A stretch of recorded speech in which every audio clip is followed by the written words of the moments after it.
अध्याय 4 भौगोलिक संरचना ज्योग्राफिकल सेटिंग। प्रस्तावना इंट्रोडक्शन। भारत का इतिहास और सभ्यता उसके भौगोलिक वातावरण से गहराई से प्रभावित हुए हैं। भारतीय उपमहाद्वीप की भौगोलिक विविधता, पर्वत, नदियाँ, पठार, मैदान और तटवर्ती क्षेत्र न केवल प्राकृतिक संसाधनों का स्रोत हैं, बल्कि उन्होंने राजनीतिक, आर्थिक और सांस्कृतिक विकास को भी आकार दिया है। इस अध्याय में निम्नलिखित विषयों को विस्तार से समझेंगे: भारत का भूगर्भीय विकास और उत्पत्ति, जलवायु और मानसून की भूमिका, नदी प्रणालियां और उनका ऐतिहासिक प्रभाव, प्राकृतिक सीमाएं और भारत के वैश्विक संपर्क, खनिज और प्राकृतिक संसाधन, इतिहास में भूगोल की भूमिका, एक भारतीय उपमहाद्वीप का निर्माण, इमर्जेंस ऑफ इंडिया, पृथ्वी का विकास और भारतीय प्लेट पृथ्वी का निर्माण लगभग 4 अरब 60 करोड़ वर्ष पहले हुआ। भारतीय भूभाग कभी गोंडवाना महाद्वीप का हिस्सा था। लगभग 20 करोड़ वर्ष पहले भारतीय प्लेट अलग होकर उत्तर दिशा में बढ़ने लगी। यह यूरेशियन प्लेट से टकराई, जिससे हिमालय पर्वत बना। भारत की भौगोलिक विशेषताएं: 1. हिमालय क्षेत्र भारत को उत्तर से सुरक्षित करता है। 2. गंगा ब्रह्मपुत्र मैदान, अत्यंत उपजाऊ क्षेत्र, ऐतिहासिक नगरों का केंद्र। 3. दक्कन का पठार, खनिज संपदा से भरपूर। 4. तटीय क्षेत्र, व्यापार और सांस्कृतिक संपर्क का केंद्र। प्राचीन सभ्यताओं जैसे सिंधु घाटी, वैदिक सभ्यता, मौर्य और गुप्त साम्राज्य ने अपनी शक्ति को इन भौगोलिक विशेषताओं के आधार पर बढ़ाया। 2. भारत में मानसून की भूमिका, the role of the monsoon, मानसूनी जलवायु और इसका प्रभाव। भारत में वर्षा मुख्य रूप से दक्षिण पश्चिम मानसून से होती है। यह कृषि, व्यापार और सामाजिक जीवन को प्रभावित करता है। मानसून के कारण खरीफ और रबी फसलों का विकास हुआ।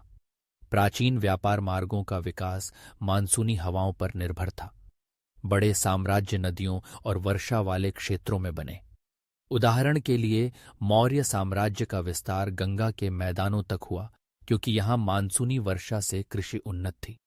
3. उत्तर सीमाएं और प्राकृतिक सुरक्षा, northern boundaries and natural frontiers. Himalaya, Bharat की सुरक्षा दीवार। हिमालय ने भारत को आक्रमणों से बचाया। यह जलवायु नियंत्रक के रूप में कार्य करता है। महत्वपूर्ण दर्रे, खैबर दर्रा, मध्य एशिया से संपर्क, बोलन दर्रा, सिंध और अफगानिस्तान का मार्ग, काराकोरम दर्रा, तिब्बत से व्यापार का मार्ग। प्राचीन भारत में आक्रमण का प्रमुख मार्ग हिमालय के ये दर्रे थे। आर्यों, शक, कुषाण, हूण आदि ने हिमालयी दर्रों से भारत में प्रवेश किया। 4. भारतीय नदियां और उनका प्रभाव, reverse and their importance. Bharat की प्रमुख नदी प्रणालियां सिंधु गंगा ब्रह्मपुत्र नदी प्रणाली। 1. सिंधु नदी प्रणाली, सिंधु, झेलम, चिनाब, रावी, व्यास, सतलुज सिंधु घाटी सभ्यता इसी के किनारे विकसित हुई। 2. गंगा नदी प्रणाली, गंगा, यमुना, घाघरा, गोमती, कोसी वैदिक सभ्यता और मौर्य साम्राज्य की प्रमुख भूमि। 3. ब्रह्मपुत्र नदी प्रणाली, असम और अरुणाचल का जीवनदायिनी स्रोत।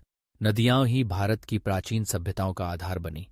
5. प्राकृतिक सीमाएं और सांस्कृतिक संपर्क, natural boundaries and cultural contacts. समुद्री संपर्क और व्यापार मार्ग, भारत के तटीय क्षेत्र, गुजरात, महाराष्ट्र, बंगाल, केरल व्यापार केंद्र थे। अरब, रोम, चीन और दक्षिण पूर्व एशिया से संपर्क था। सिल्क रूट और ग्रैंड ट्रंक रोड जैसे मार्ग व्यापार को बढ़ावा देते थे। भारत का सांस्कृतिक और आर्थिक विकास विदेशी संपर्कों से प्रभावित हुआ। 6. खनिज और अन्य संसाधन, minerals and other resources. Bharat के प्रमुख खनिज संसाधन लोहा, झारखंड, ओडिशा, कर्नाटक सोना, कोलार खदानें कर्नाटक, तांबा और कांस्य। सिंधु घाटी सभ्यता में धातुकर्म वन और जैव विविधता, वनों से लकड़ी, औषधियां और पशुपालन का विकास हुआ।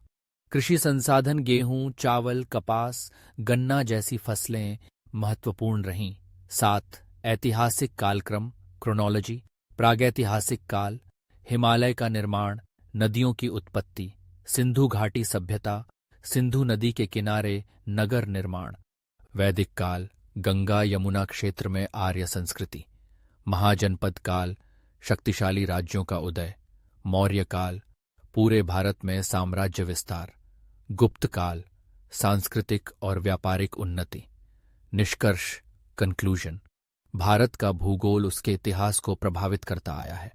नदियां, मानसून, पर्वत और प्राकृतिक संसाधन भारत की प्राचीन सभ्यताओं के विकास में सहायक रहे।